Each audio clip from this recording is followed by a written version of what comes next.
Story time with the legendary Jerry. I am Jerry Clark, aka the legendary Jerry. Newface, what's that smirk about, man? I mean, You excited about what? Yeah, because you're legendary, Jerry, but we got a Grammy award winning legend on the stage too. So I'm just honored to be. So I'm gonna let you go. But that's what this smile is okay. about. Well, Newface was there. He's everywhere. My brother, my sidekick, and to piggyback off what you said, Newface, we have a guest today. Our guest, he's a friend of mine. We were just joking about. He's personally, professionally, he's been with me, and I'm gonna get into in a minute. He has been instrumental in me coming in the music business. If it weren't for him, having his hands on my early internship, yeah, real shit. I wouldn't be here. It wouldn't be no legendary Jerry. So saying that's with me, without saying anything else, I want to introduce a super producer, even a better person, a better Still brother. Still wait for him to walk in, y'all. Super producer, Grammy Award winning producer. I know he dropped a DJ from it, but I'm gonna call him. I'm DJ. I'm DJing again. DJ Toomp. Oh, we just gonna say Toomp. What's up, Playboy? What's up, Playboy? How you doing, Jerry? Hey, man, it's the Jerry Curl. Hey. See, hey, he's still a DJ. We were just at the New face in this joint. Orchestra Hall, and this man was DJ. That nigga was and I forget how dope he is. Yeah, bro. Thank you, man. He don't know what was going upstairs, and he down there playing, and I'm up here. You had them women out there that he was feeling young. Yeah. You know me, man. And kind of like what we were talking about earlier. I even like DJing for like 35 and up crowds. Yeah, I got some of my playlists. I get in some of the young stuff, but a lot of my stuff, man, between 70s and early 2000s, man. Yeah. A lot of this new stuff ain't even danceable. Just hookah music. It's not. Stand on the couch in your section. It's either that or damn near depressing. Section music. You damn near want to go lay down and go to sleep. My grandmama just lost her leg and shit's and done. They be the same. Like God, dog, my nigga. Everybody want to play like Zaytoven now. You know, you hear the piano. That shit, man. But I'm going to tell this story. I want to tell this story real quick because this shows you, like I say in the intro, of how much this man means to me. Back in, we'll just say the early 90s, I interned at 2 labels. One was Relativity Ruthless Records, and the other one was an independent label, Down Payment Records. It was Too Nasty Days. Too Nasty. Check you out. Yeah, look. Hey, Brother Marquise. It was Brother Marquise from Two Line Crew. My boy D. And a brother named D. They had the label, and they allowed me to intern there. Wow. And that helped spearhead my music career. So that's why I was saying in the intro, I owe a lot to this brother. And I learned a lot because that was my first time going on the road with an artist. You got to think about Brother Marquise was fresh off Two Line Crew. So he was big. Toomp, fresh off Shy D and all that. You know, Poison Clan. Money, so that was my first intro to going on the road, talking to radio station program directors, going to retail. This is early 90s? Early 90s. Man. You know, them old, get a van. You know get a van. We got a van and just hitting that road, baby. Out. And that was the on-the-job training that I needed. So I just want to say to my audience, you know, all the accolades we go give him, because we definitely about to give him his flowers. And y'all go ahead. Because one thing about this brother, he don't bite his tongue. So so whatever you ask him, Newface, just be prepared. This brother number right facts, man. It I ain't, love the truth. I breathe the truth, baby. And we need more people like that. Yeah, man. So we go jump into, you know, we said a minute ago with you working with Shy D, who was signed to Luke. Poison Clan was signed to Luke. What was those early days like rolling around with them? And because I've had Luke on the show, and we're gonna have him on again. Dope. And, okay, Luther Campbell. Yeah, me and him still he's meant a lot. He's meant a lot to the culture, just not the South, but overall. Yeah. But what was those early days like with Luke Records? Because that was the bass record. That was bass music. Bass movement. Yeah. So that was just pretty much the South. So I'm gonna tell you, to speak of that, I can still compare it to, because at first I was with Raheem the Dream. That was in '85, right? So that was from still being in high school, going out of town, coming home the same night, or maybe just the next day or whatnot, because you might have a show like about an hour or two, driving distance from Atlanta, and we had a few little records that was catching around the Southeast. Raheem the Dream, another joint called Eliminator, produced by me and my boy Mike Fresh, and I was scratching on the record or whatnot, and so we was like lightweight tours going around with different artists. We opened up for LLs and different stuff like that. But boom, once I graduated, man, and got with Sade, I had a chance to really see what that real tour life was. Yeah. You know? First time flying, first time on a real tour bus, you know what I mean? Beds stacked up, about 8 beds, and shoot, everything, man. The whole thing that go on tour. This is with Two Live Crew. Well, with Sade and the Two Live Crew. Yeah, because I was DJing for Sade, but it was us with Luke, the whole. That's when the labels used to tour together. You know what I mean? Whoever was signed to that label, it was all on one tour together. So man, so being in Miami and all that, man, being with Luke and them, I had a chance to really, truly say I experienced an independent label running at its finest, man. With a young dude in his 20s, you know what I mean? Late 20s to be exact. Shoot, man, he had his club called the Pac Jam, which was it was the Pac Jam was all in one. It was the office, it was the warehouse. Well, it was the warehouse. His office was a whole nother little spot. But it was the warehouse for all the supplies, all the records and T-shirts. It was a club, and it was a pirate radio station running out of that too. So there was 3 things going on in this one Pac Jam building. If you look at the old Two Live Crew album, you'll see they're in front of the Pac Jam. That's when he had the draws on his head with the Cherokee or whatnot. So every once in a while, when we don't have nothing to do, we're not in the studio, we just hang out at the Pac Jam. You know, all the ghetto style DJs and whatnot. And at least 4 times a day, man, you'll see a UPS truck pull up, orders going in, you know, sipping out or whatnot. The real so days. That was the real days of independent label. Independent. Yeah, shipping them through the distributors, Big State and Schwartz Brothers and all those different, you know, distribution companies in each region. Yeah, it was a few of them. Yeah, I'm trying to think. Southwest Wholesale. Southwest, yeah. So those was the good old days where you could really see how many units were were being sold. You could really audit your music. You know what I mean? So it's like, and I'm grateful to say that I actually saw that go down and be a part of that era. You know, tangible. Yeah.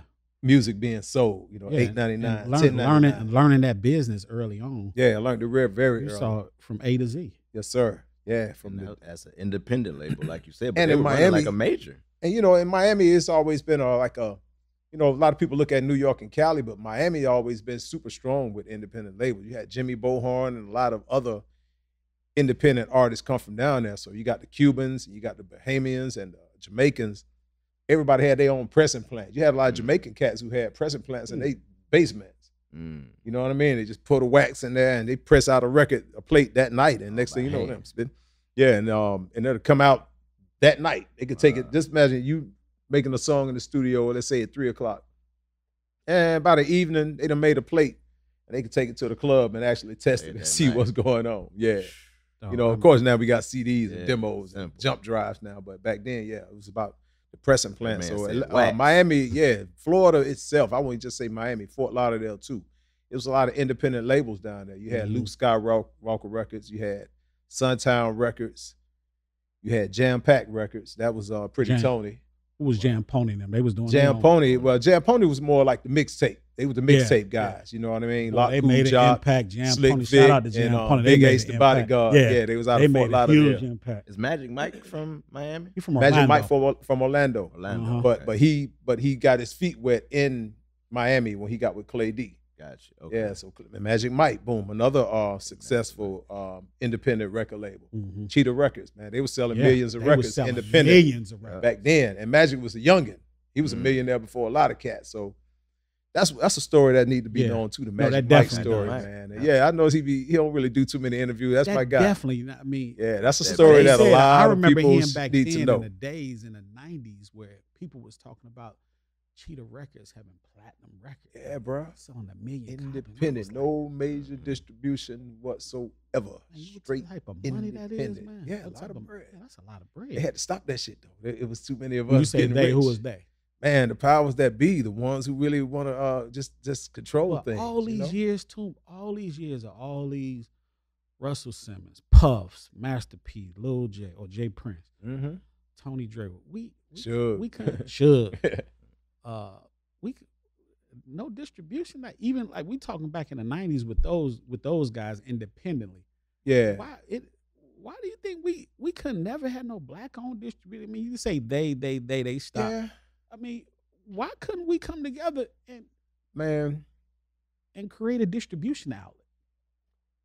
that they say it almost happened. I think it was supposed to have been Jay Irv, Prince. They say, I think Irv. Yeah, they say it was like a few of them had got together and they was about to do that. So they say it almost happened. But at the same time, though, it would have taken so long for that to finally come together, and boom, next thing you know, it done evolved to where the distribution was end up not even being something to really break your neck for. It changes. Yeah, because when they cut off all the distribution in each regions, they just start. That's when it started being all under Warner, or all under Universal. Umbrella. You know what I mean? Under that umbrella or whatnot. Then it went from 6 majors to 4 to 3. Yeah, but it's funny because now it seems like it's getting back to being able to run it out of your house again type shit. Yeah. You know? I'm working on an instrumental album right now, and it's only, I would say the first 3 months, it's only going to be available on my site. Good. Wow. And then, once I've got all them customers, all right, now everybody else could get it. But by the time I get it to Toomp, Apple Music and everything, the new one going to be. He got an instrumental album. I'm going to have a new one posted. And he got hits. Yeah, nothing but instrumental. I'm looking forward to that. Yeah, I'm gonna feature a few artists on it, but I'm gonna start off instrumental. Speaking of hits, man, I'm quick to tell people all the time, whether big producers, well-known producers, or people just starting off, or just artists, period. Mm-hmm. When we talk about the conversation of producing, you were the first person to show me the difference between a motherfucker that make beats. Yeah, just tossing the beat at you, or producing. Yeah, and I saw that being in the studio and watching you hands on, and I was like, damn, like it wasn't just like no small coaching. Like it was like you had turned into the artist. Yeah, and I've walked the artist walk. Yeah, and I would be in the studio, new face, like, damn, this some whole different shit. Way beyond just the beats. Yeah, like I actually sing too. So when it comes to producing vocals, I can 4-part harmony, maybe 5-part harmony on a good day. Mm-hmm. So even as far as a rapper, I'm like, all right, that's the wrong cadence for this track. Track. And that's when I made this track, this the cadence I was mumbling, and this is what fits. What you doing is against the grain. Mm-hmm. So it's like all that matters, man. But like you say, you got a lot of cats who just good at tossing beats around, but when it comes to guiding that artist, whether it's an R&B singer or a rapper, if you don't know what's supposed to sound good or get that artist in any type of direction, you really are. Was you always like that? It had to be an artist that you work with that kind of flipped that switch where you was like, okay, I got to step my shit up. Was there that one artist early on where, because I remember man, believe it or not, not to cut you off, really, my whole career been like that. Because even Shadi would tell you, I play a part, like, even when it came to the Come and Correct album in '88. With me, him, and Mike Fresh on the album cover with all the Georgia Bulldog shit on. Yeah, that old classic album cover. The starting cover. Yeah, but damn, hey, Newfies, I need that particular album, because the first album he did on Loot Records was Gotta Be Tough. Gotta Be Tough, 86. And so 87, 88 is when I got with him, and we came with the Come and Correct in '88 album. And we thought we were done, but I kept telling Shadi, I said, hey, man, this is cool, but we need one more record, man. You got to have a repetitive hook. Something that's just gonna stick, because they had moved something, all these different just repetitive hooks. And I said, man, it need to be something like Move It. I was like, no, we can't do Move It because they moved something. And I came with Shake It. And I told Shadi, like, man, say something in the mic. What you know put that shit in the SP 1200. Mike Fresh, he put the beat together, but I put that whole Shake It song was my idea. Shadi actually, he said in an interview before, he actually didn't like that song. But it ended up being the biggest song of his career.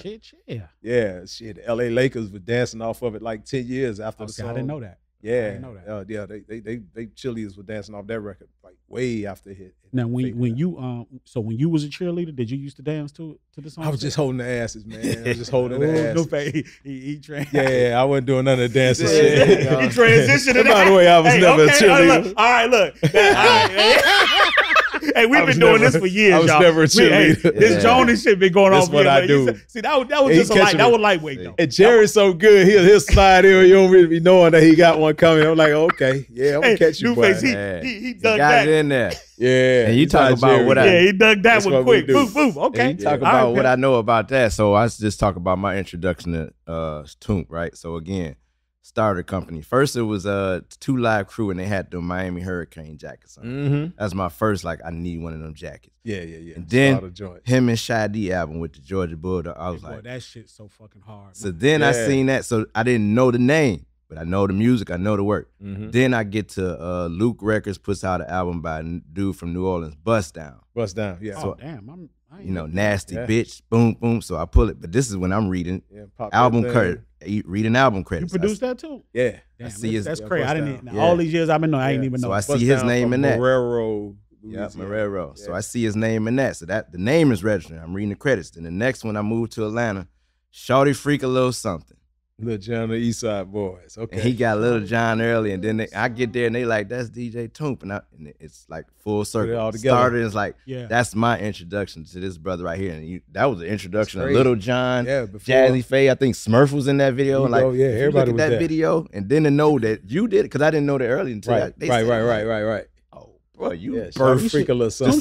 Toomp should be a household name. Bruh. It's just that you see his demeanor. He just so laid back. He ain't rah-rah. You know, but from a creativity standpoint, come on, bro. One thing I have noticed though, I had to jump out of that shell a little bit because you know, from where I come from, man, moving around with a lot of older cats and playing around on the other side of the streets, you just be about the low key, low profile. You know, you wear your jewelry, but sometimes you have to tuck the chain in. You know, charm with diamonds, definitely real diamonds was that. You know? Of course, before the Moors and Nights. Boy, Toomp, we're going to have so many times of talking about some of the real shit like we did off camera about the Coogis and the Gators. A decent pendant cost $5,000 back then. We talking about that small, but nice. These niggas wearing these shit. Come on, man. They gonna think we sound like the angry old motherfucker. Even though I was flashy a little bit, I used to just kind of tuck it away. And when I was driving certain cars, I would try to leave the club for everybody because I didn't want everybody to really just know that was my shit, sit parked out there and whatnot. So, but one thing I noticed about now this new generation of the entertainment business is, period, as an athlete, a producer, you definitely got to let cats know. They can see this interview and still not know. It's been time where I've been in the studio with, I might go to Mike Will's spot, just be anywhere, just with some youngins. And of course, you know, I walk in, hey man, what's up, man? Toomp, man. Toomp. And then about an hour later, if I'm sitting in there, they be like, I want to play this. Then one of them youngins might walk up and say, hey man, you don't happen to be DJ Toomp? I'll be like, yeah. And them niggas lose, they light up. Ain't that some man, shit? What? They go to calling, man, my dad be telling me about you, man. Hey, boy, this shit's funny, bro. And I be tripping because I'm like, damn, everybody it don't register at first. They be like, nah, they don't register. Oh, what's up, OG? They say, OG, so, what's up? You know, artists, you know, you see them on camera or whatever, you can identify them, but people hear the name, but everybody still don't know what they are. I looked at production like NFL, like basketball players, you're on Front Street. They know your face. NFL, you got the helmet. You can't see. Yeah, that's how producers was like that until, you know, you got to the ones jumping out. You know what I'm saying? It's like that on Edgewood when you used to do the handlebar. Yeah, the handlebar, and this brother over there DJing and rappers and up-and-coming rappers, just anybody in there, and I'm like, is that Toomp over there DJing, playing beats? It happened at the Symphony Orchestra. Somebody, the exact same, somebody was like, that's Toomp. Yeah. I said, I was like, that's Toomp. They'll go up there taking pictures like, damn, bro, man, you got me through college. And I'll be like, okay, appreciate that. Man. That's dope, but like I say, it's a show me era, man. Everybody want to be known. Just think, even and like that's a gift and a curse, though, man. That's a gift and a curse, too. Yeah, but you know, it's a gift and a curse. But even with athletes, you got to think some athletes date certain women just so they get on the red carpet. You don't know certain athletes unless they hella good or they've gotten in trouble. It's been like that the other way around for years. Hey, once again, as y'all see, you all are sitting here with Jerry Clark, aka the legendary Jerry, my brother New Face. Super producer Toomp. We've been having some great dialogue.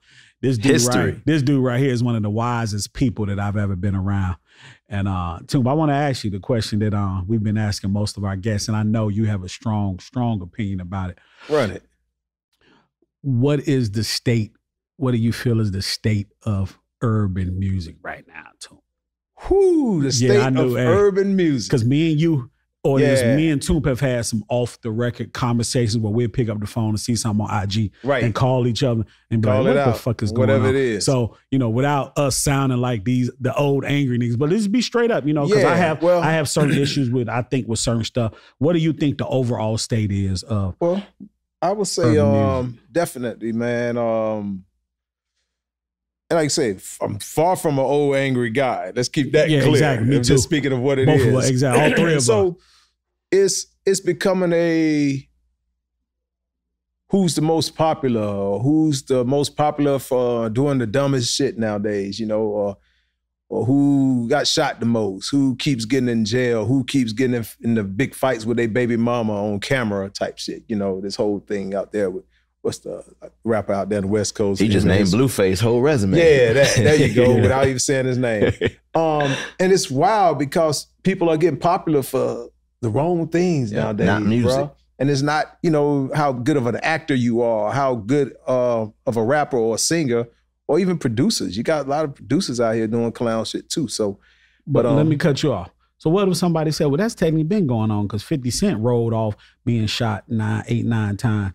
But what you're saying is that was he had some talent to come along with that too. Yeah, and you saw his grind. 50 yeah, put believe out me. classic Yeah, when Jam Master Jay, when he had them previous signing of being with those labels, you know, being signed with those previous labels, that was from talent. That's from potential that they saw in him as an artist and what he brought, you know, the type of songs and his character and all that. But you got now, man, it's like cats are, it's so based around being a thug and how much, you know, who done been to prison the longest and to this shit, to the point where you got athletes trying to be thugged out now.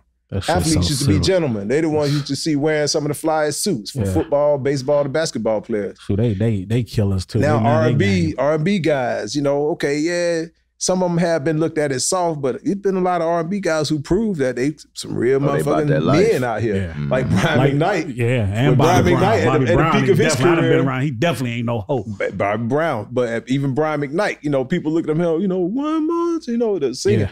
But he'd get out there to celebrity games and go to slam dunking like Jordan. Yeah. And then the word got out like, oh shit, Brian McKnight ain't no punk on that court. Like, you know, and the way they say it, it's kind of like, well, you thought just because he's an R&B singer that he wouldn't have that edge. You know what I mean? So it's like, but now you got the R&B singers trying to be thugs too. What you're saying in a nutshell, correct me if I'm wrong, is you think it's a more talentless pool. It has turned into that, brother. Yeah, you know. What can change that though, Toomp?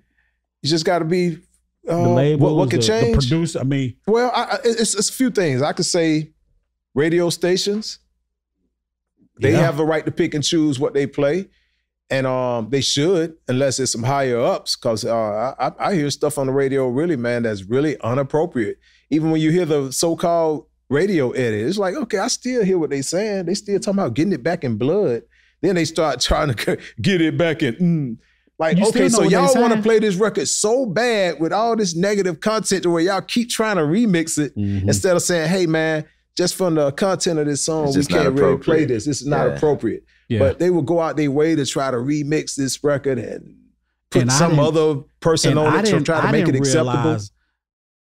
How, from, when you're young, you just, but when you have kids, you'd be like, man, I don't need my kids. I just heard somebody saying recently, they was like, what kind of mess? I had my kids in the car. They was like, whoever the person was, had their kids in the car when Drake Girl on, what, A Girl Like Girls. What was Drake singing? Yeah. It was like, man, what kind of message is that sending my daughter? Yeah. Until you have children is when you like, yo, bro, even like you say, even if you it out or beep it out, you still know what the fuck they're saying. And then of course everybody say, oh man, well you had 2 Live Crew, you had this. Yeah, but that wasn't a majority. It was like a 2 Live Crew out of every 10 artists. Now you got everybody who's want to be doing the 2 like Live a gang of 2 Live Crews. Yeah. With 2 Live Crew, you had X-Clan and you had BDP and they were just in their corner. And it goes back to the conversation, and we go get it. We had one of your greatest collaborator, your partner, Mr. Harris Tip on the show. Yeah. And he was saying, without putting words in his mouth, and I quote, that he didn't really see it really was all the same from our generation to now. And I was trying to pretty much the same thing Newface said. Yeah. We had a balance. We had X-Clan. We had Tribe Called Quest. Yes. We had, we had a balance. Now, don't get it wrong. I listened to 2 Live Crew, NWA. Cuss words and all that. Yeah. But at the same time, we was able to go and check out the Public Enemy. We had Public Enemy. But, and Public Enemy songs was in rotation as well. But now, all the negative songs are getting the most rotation. Anything with some good content ain't even making it on the station, period. Yeah. You got negative shit, all negative songs that's in rotation. Even when I think of, shout out to Chris Brown. I love Chris Brown's music, but Fine China was one of my favorite songs by him. But when I hear some of these R&B songs, you know, from him and a few other ones where it's just so, it ain't even a love song no more. It's just about when I get you, when I sex you. That sticks in my head. I was in the gas station. Is R&B any love no more? It ain't I don't know. I guess not. It's such a merger of music. What is really considered R&B? And that's where R&B come from, is love and heartbreak. Damn right. You know, damn right. You know, and of course, yeah. This shit so damn aggressive. Then of course, you know, you had the Between the Sheets, but it was still a real slick way of letting this woman know how sexy you are. Turn off the lights. Turn off the lights. And even move forward to more of our generation with the Jagged Edge and a Jodeci, because Jodeci had some real, they was aggressive, but it was still some smoothed out type player type shit. You know what I mean? Even it was about love. Yeah, it was still kind of seduction. But where is that now? All that where is that, Toomp? Where it's like nobody's. I heard a few people say this. It's like it's really no gatekeepers no more, and the ones that are there, they don't get it. That's why sometimes when I see certain people get positions at a label and whatnot, I'd be like, guy, how did that person get that position? Well, I say, hey, Toomp, what trophies or what accolades do we have? I say that shit so much, bro. I'd be like, yeah, he or she, you know, like, what did you do? Like, and who are you to tell me what you think is hot?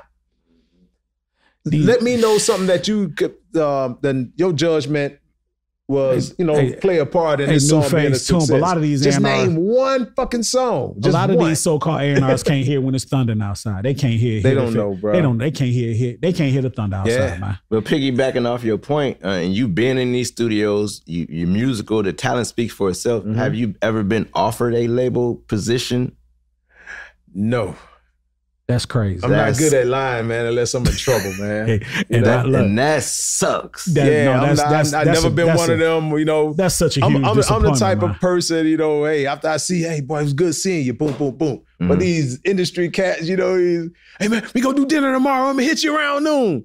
Motherfucker, it's a better way to. That's cap. It's a better way to just say, hey, man, all right, man, get home safe. Yeah, just say that. Don't do that shit at that point. Look, all that point that round nose.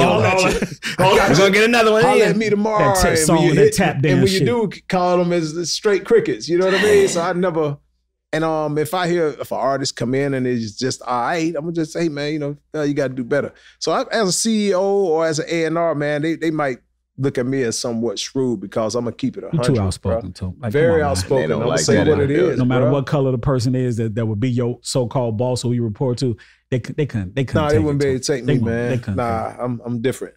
Which of these new artists out here now? Speaking of new artists, who you look at now and be like, I like to fuck with them. I like to get in the studio with rappers, them. R&B, it don't matter. Both, it don't matter.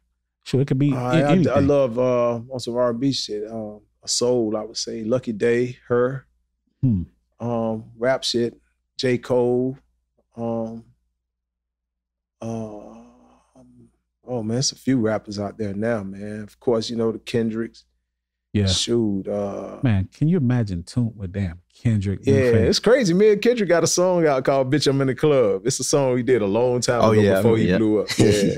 Man. Yeah, but y'all, I think they just got this shit registered with the chemistry that you and Tip, I mean, you ain't never looked at and put your eye and ears around like, let me find this next. Yeah. I know you older now, you're in a different place. It's a few of them, but the thing about it, it's almost like I've realized just as far as how fast things move, I have to reintroduce myself to the new generation of artists and just people, I would say every few years. That's why I don't have no problem getting on podcasts and whatnot, telling my story all over again, even if you've heard it before. But there's still thousands who haven't heard it or don't know who the hell Toomp is. Yeah. So even when I think of all the rappers, J.I.D., he's dope. It's a few of them. He from the A too, ain't he? Mm-hmm. Yeah. Mm-hmm. Yeah. But it's funny too, man, that people be a lot from other places think I know all the rappers. I never met Future. Just met 21 Savage. I don't know Gunna. I don't know none of them rappers. Thugger, I don't know none of them cats. I seen Thugger pass him in the airport a few times. Yeah. And I think one of his folks like, had to tell him who I was, whatnot. But damn. Yeah, I was just speaking to him on the strength, like, yeah. Think about that New Face. They had to tell you who DJ Toomp is. Yeah, a lot of these cats don't do their history, man. They ain't into that. You know, they, of course, see, we had the Word Up magazine, we had Source, and we had a lot of magazines where we could see who's who. We had MTV Raps, we had BET, Rap City, we had Video Soul. We had those outlets, man. All those outlets are gone. Everybody think now that it's TikTok, IG, and you would think they would be better now, but we don't have those outlets. Yeah, and you rushed home to watch Rap City. Come on, man. And then you got people who still say, oh, man, TV and radio is obsolete. Dude, that's I bullshit. hear you. That sound good. That's bullshit. But that's not facts, bro. That's bullshit. Like I still think that as far as us, I think we still need a late night TV show. You know, we definitely some Jimmy Kimmel type shit. Yeah, man. Our version of that. Oh, and, look, not even a late night TV. We need American Bandstand Soul Train type shit where people, but I guess nobody dance no more. And just think, would everybody be the artists? Everybody be in their sections with their phones, with their phones and shit. You know, shit. And then you got that trophy from Bulldogs on that one. Got him. Yeah, now I saw that contest. Then when that shit went viral, I was like, "Now, first Jerry, place, second of Kerry, really dance." See, first of all, I hope he don't wear that outfit anywhere else but Bulldogs, man. Our listeners, they don't even know what fucking Bulldogs. So that lets them know that it's a place that you frequent because we don't even know about. I just saw shit on YouTube. Check it out. I don't even know what Bulldogs is. I mean, we got the Georgia Bulldog, but Bulldogs is. So when I hear Bulldogs, that's what I think about. It's a rainbow club in Midtown that you won a contest dancing with some tight little outfit on. You see this, man? Neon green. And I said, I hope you never wear that shit again. Oh, y'all know how we go. Okay, man. look, that's what we. Hey, look, and we've been doing this, like we say, back from the down payment day to now. So we talking about 30 years of doing this shit, man. I'm Jerry Clark, this New Face, this Toomp. We I got one. Get this man these. Speaking about being like ambiguous, man, and being behind the scenes, that a lot of people know you. One question pops in my head: how do you feel? Because to my knowledge, you've never done it. Producer beat tag.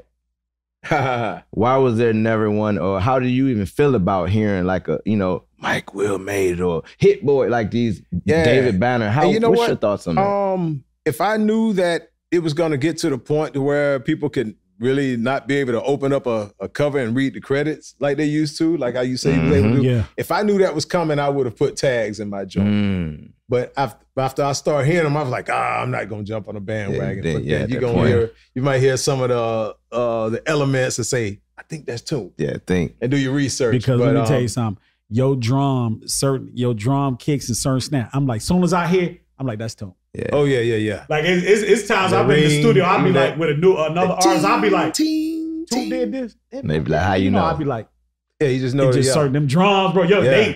They hit so hard. Thank you, man. But I'm gonna tell you, I definitely missed the days of being able to just open up a CD cover and read all the credits. Because I used to be one of them. I used to read that. That's everything. Who mastered it? Big Bass, Brian, Barney Grumman. I knew all the master. That you can't do that no more. What studio was thank yous. I used to look forward to seeing my name. The shout outs, seeing my name in there. And you still can kind of do that because I got. Welcome to Cali Girl Chains, aka Titty Boy. You still can kind of do that, right? See that? Yeah. So if you open this up, and you go, there's a song called Oprah and Gail, right here, published by Ty Epps. This is New Face, and New Face produced by. You read that, Jerry. If your eyes are still good. Horny molasses, where's my glasses? Read. Get your spectacles, Oprah Jerry. and Gail on that second page. Which song? Oprah and Gail. Oprah and Gail. Shit, I need to be with both of them. Shit, can I? Yeah, I used to have a little crush on Gail too, man. I was like, damn, I saw her at the Grammys one time. We're like, damn, boy, Gail. I seen that Jay-Z interview and she walking around with Hov and I was, shit. Her grown ass still. Okay, she still I got found some song produced by DJ Toomp. And this came out this year, 2023. Yeah, I sneak a few of them out every year, man. I see, that's bro. one of them. You stay active on. Hey, did people be like, "What's Toomp done?" Yeah, Oprah and Gail, 2 Chainz, Wayne, and Benny the Butcher, man. And the thing is, and this connected me too because I remember this is full circle moment. You did a remix for the Ludacris, and it was 2 miles per hour featuring Player Circle, and Player Circle featured 2 Chainz, correct? That's crazy. And now Full Circle, him as a solo came back album. around as a solo. Boom, that is heavy. Years later. That's heavy.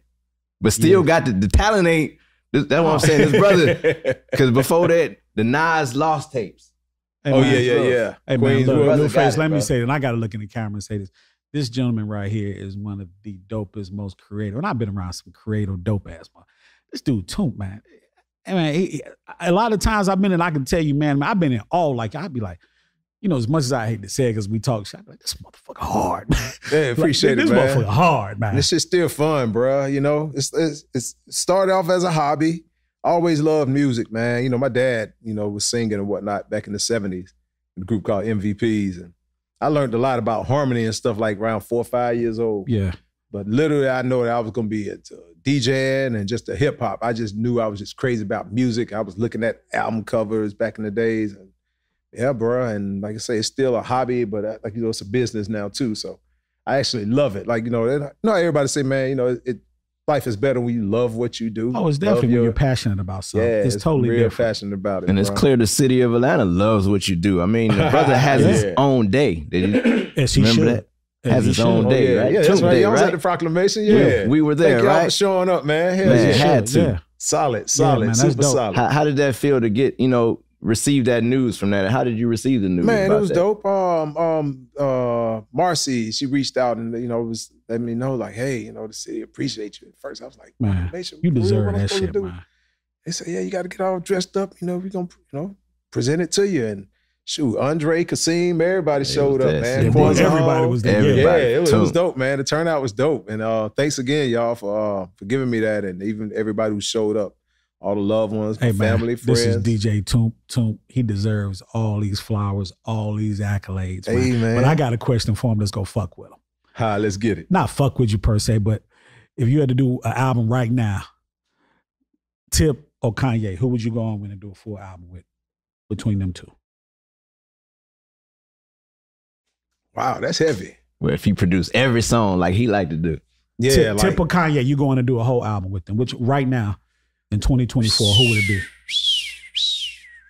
Got it had him, to be Jay. Clifford Harris because Tip, because I get a few people, you know, who ask me when me and Kanye is, you know, going back in or if we're gonna ever go back in. But you think of the masses, oh man, that's like some Dre and Snoop shit. Everybody want to see, you know, me and Tip go back in and put an album together. Well, why with all these I mean, well, not all, because I know he came on the show and he spoke about a couple albums that he has coming out. Yeah.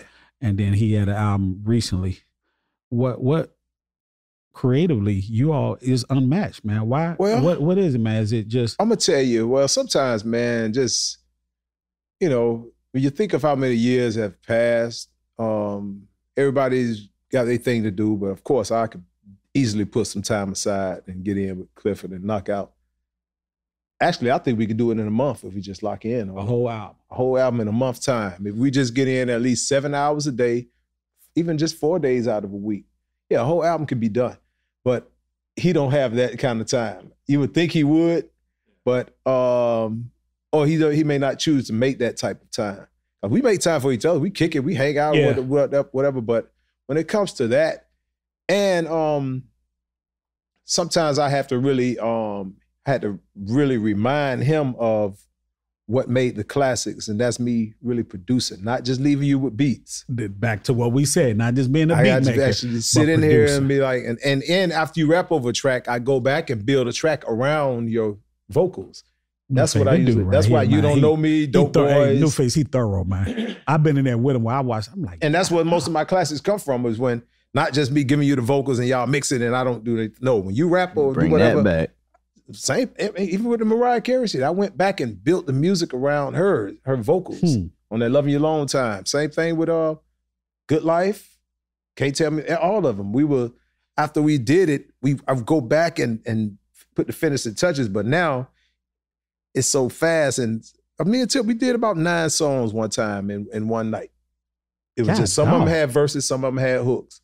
But that lets you know that the formula is still there, but you just got to really sit down and Because more recently, PSC, and then I think the potential Boosie and Tip album. yeah, they talk had like about- 2 of them on that Boosie album. So- Now, you know, that fell through the hole. He just saying he need more. He But, got to lock in. Even with PSC, I hear what they doing, but I think for their age, I would love to get them some more mature type. I would love to hear them niggas over some samples. Yeah, that's what Hard-ass samples. Tip was saying. Him and Country Kings likes that more. Mac Boney likes the different sounds. So Yeah. they trying to find that balance. Yeah, it's a balance. When I hear they stuff, I can tell they still trying to find it. Mhm. Because, you got cats who haven't really done this in a while. Country haven't been out in a while. Yeah. And Tip, Tip got that vacay record is doing what it do. Yeah. That shit hard. That shit hard That as fuck. Afrobeat joint. Yeah, that shit hard And as I fuck. actually like it. That shit hard, man. 2 weeks on the The way vacay. he's rapping on it, yeah, that shit hard. So it was just even great to see him evolve and jump on something like that. So my whole thing is, then at the same time too, I try not to get into the Andre 3000 type mind state, but it's Where you almost like what we gonna what kind talk of rap- about? yeah, what we gonna talk about? It being 50 years Like how he it's be gonna on- fit in. But now it's like, no, let's just do what we do. We innovative. We created a genre. sound and a Yeah. genre. We could Yep. continue doing that on some 2024 shit. And that's why I was like, yeah, I got a 24 version of every hit that we've had. If you want those elements, but still on some more updated type shit, I can do that very easy. But just time, man. Just Yeah. got to make time. Like I Quick. said, everybody's, he's way more children than he had back then. Got It's more going on. totally we own different. more Yeah, property. We got more Life things. life Just is different. Life is lifing. So you had to really, put some real time and some dedicated time. And sometimes that takes really just even leaving the country or just leaving And your just getting or in a just whole different going a whole nother space. a whole nother space. Mental yeah. and physical.